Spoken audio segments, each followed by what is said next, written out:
આ કંપનીમાં કોમે જવાવાળા મારા કલેજાઓ, જો તમને મેનેજર એવું કહે ને કે આવતીકાલે દરેકને અવશ્ય આવવાનું છે, તો મેનેજરને ચોખ્ખા શબ્દમાં કહી જ દેવાનું કે મેનેજર સાહેબ આવતીકાલે કોઈ પણ હિસાબે અવાશે નહીં, અવાશે નહીં, અવાશે જ નહીં.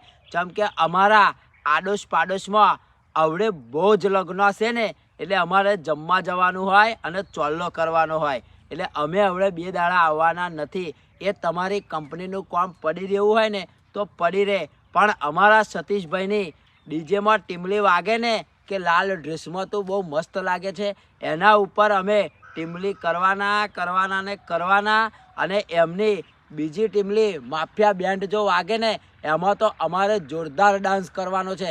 આવું મેનેજરને ચોખ્ખા શબ્દમાં કહી જ દેવાનું. અને તે છતાંય જો મેનેજર વધારે બોલે ને તો પછી કહી જ દેવાનું.